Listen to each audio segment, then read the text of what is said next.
Hello, I'm Jim Demon with Clark County Close-Up. Sheriff, thank you for meeting with us. It's a pleasure to be here. Now, you were sworn in late 2014. Correct. So how was your first year? I think it was very successful, especially looking back at it. If you had asked me that 3 months in, I would have said it was like drinking water through a fire hose. You know, now I say it's like drinking water through a 1 inch and they're backing the pressure off. But I think we've been very successful and it's gone very well. Good. What were some, just to give viewers an understanding, what are some of the main services provided by your office? Well, the Sheriff's Office has 3 major branches within the agency. We have the enforcement branch, and that's the deputies and detectives and all of the people in the enforcement world that you see out in the field, driving police cars and unmarked cars, etc. I also have a corrections, the jail, a corrections unit that takes care of all the in-house issues with inmates, and then we have a civil unit that takes care of all of our records management, our evidence management, all the property, the equipment we need day to day to operate and to maintain all the records of all the activities that we do. So it's 3 major branches, about 450 employees. Okay. Now, April is the National County Government Month, and the theme for 2016 is Safe and Secure Counties. What were some of the big initiatives your office took during the past year to meet some of these goals? Well, you know, Safe and Secure Counties is an awesome theme to have. It's one that in law enforcement we have every month of every year that I've worked there, to be honest with you. Mm-hmm. And it all goes back to preparation and planning.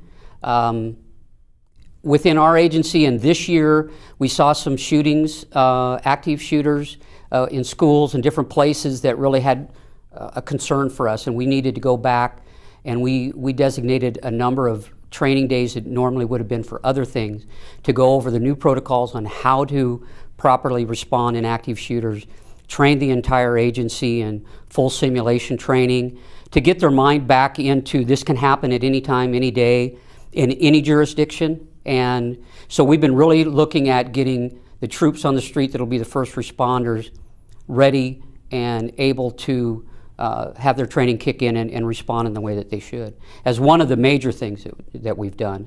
But as part of an overall, with CRESA, our 911 service here for dispatching, they also run our emergency management.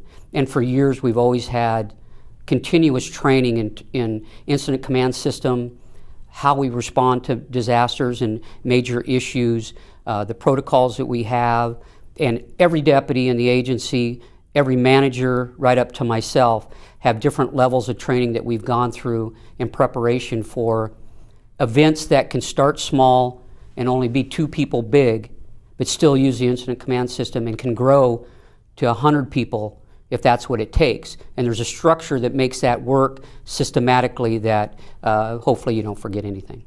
Okay. Now, how will the upcoming wave of baby boomer retirements impact your department? Well, it already has. I'm one of those people that was hired in the 70s and then another massive group in the early 80s. And we're now seeing that those 25 to 35 year employees are looking to retire. Probably 30% of my agency could retire tomorrow if they chose to. 30%. It's a huge number.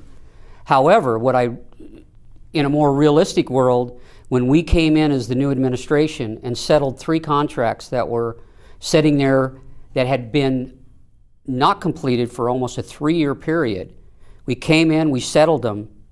As a result of that, some of those deputies that had 30 plus years on saw that they were going to get their 3 years worth of raises, were able to determine that they now could leave. We lost about 10 people within a matter of 4 months that chose to retire. Mm-hmm. And we were already short-staffed at that point, so that just added to that burden.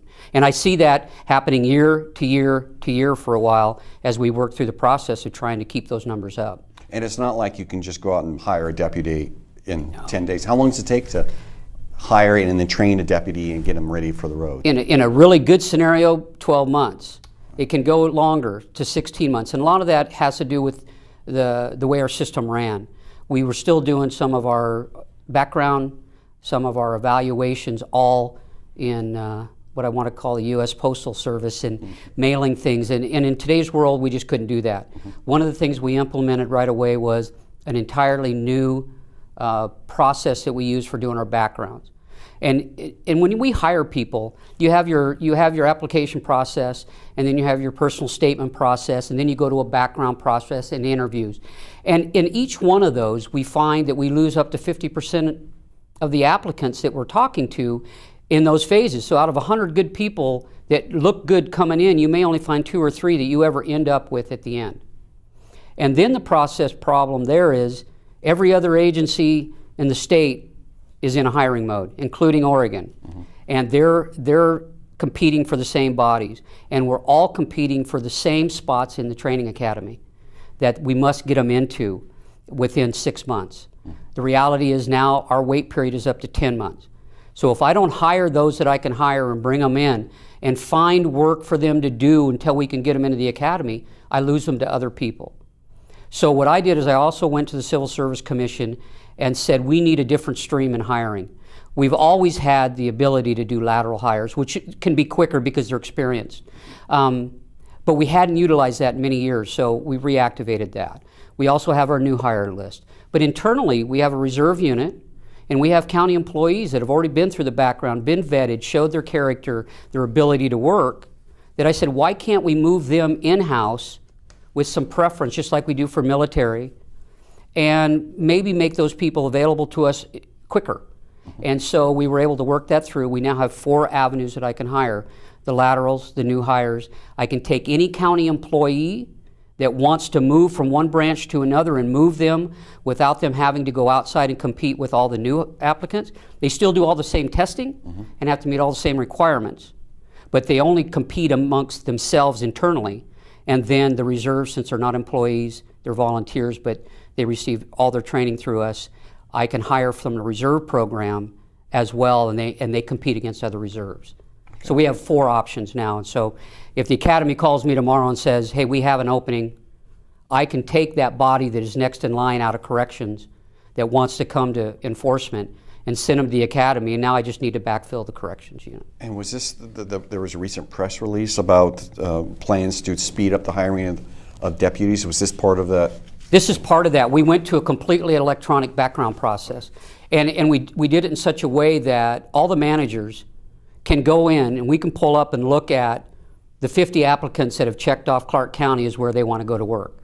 And we can look at quickly the first few pages of their background or personal history statement, and there will be questions in there that we know that if they answer a certain way, they're not going to pass the full background. So we can stop that process right away, thank them, move on, bring on somebody else, and start putting our time and effort instead of spending 6, 7, 8 weeks looking at it only to find that same result. We can get rid of them. We can move them on in a matter of days and not waste our time and spin our wheels waiting for results to come. We can see them much quicker. We can respond with all of our answers electronically. Everything is much, much quicker. So we can take an 8 to 10 week background process and make it 4 to 6 and maybe even less than that. Okay. Now you talked briefly about significant emergencies and what to do. I do want to ask the Vancouver City Council manager, Vancouver City manager, Eric Holmes, recently was asked by the City Council, are we prepared for a major incident such as riots or earthquake and all that? And he explained that staffing levels are very lean, and he doesn't believe his office is ready to respond to a major event within existing resources.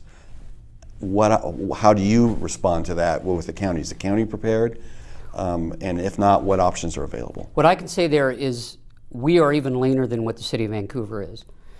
In 2008, before the downturn, we had 156 commissioned deputies.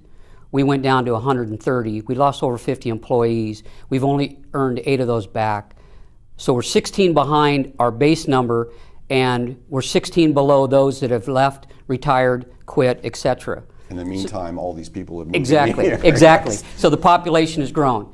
So body-wise, you know what? You could give me 50 more deputies, and if we had a major disaster, we're never going to have enough bodies to do everything that needs to be done. That's why the pre-planning and preparation, not just for us, that's where we get all that incident management training, and we get the training that we need to do to provide a safe infrastructure as we're trying to rebuild.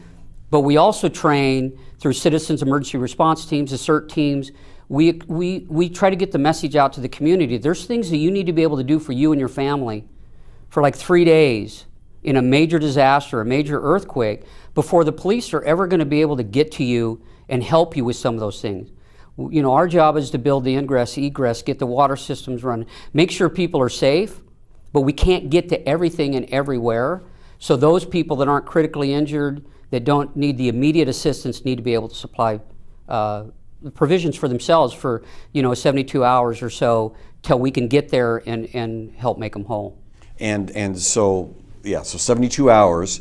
And I believe on the CRESA website, there's a number of different websites that talk about emergency preparedness. Absolutely, absolutely. They can go there, they can look, and you know what? We all see it. We've seen it many, many times. But how many of us actually go and put that kit together, put it in your car, put it in your house, have that water available? So we just have to keep telling people it is important. And sometimes the disaster has to hit before people realize they'll be prepared the next time. But what I can say is the Sheriff's Office and all other law enforcement in Clark County have worked years and years and years in pre-planning of major disasters, critical infrastructure buffering, and what we can do to identify those areas that would be of the most concern to us. And we've pre-planned how we would respond. And if I had 5 officers available, I have a plan that shows me what those 5 would need to do first. If I had 10, it describes to me what more I could do. And so we've looked through that to help plan it for us so that when it happens and we're all in chaos, we can click on the computer, we can open up that building, we can look at it, and we can go, okay, as a supervisor, I could say, okay, I've only got 6 bodies, and here's what I do with them, and here's our priorities.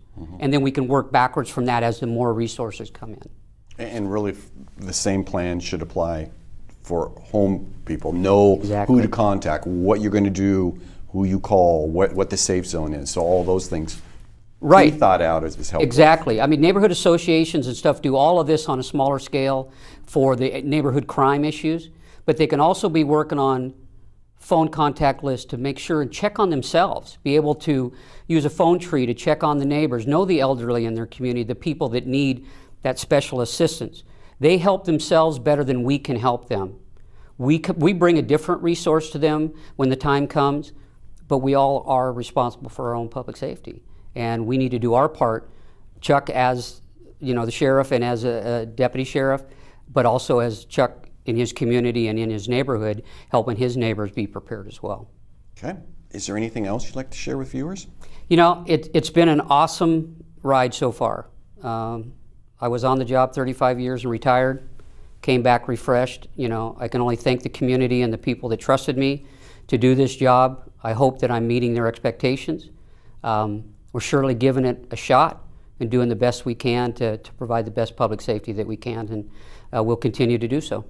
Okay, now if anyone, best way for citizens to contact Sheriff's Office? There's a number of ways, but the best is probably to just call the Sheriff's Office at 397-2211, and there's a phone tree there. Okay. They could get, if they need to get with me personally, they can get through that phone tree to Val Deming, my assistant, who is my brain and takes care of my calendar. You know, I couldn't survive without her. She can schedule anything that I need and keep me abreast of those people, how they come in. They go on the website and go to the Sheriff's Office webpage. Yeah, clark.wa.gov/sheriff. Exactly, and you can see all of the programs that we provide and all of the contact information and what managers are in those positions, and we'll get back to them as quick as we can. Well, thank you very much for sitting down with us. You bet. It was very enjoyable. Thank you.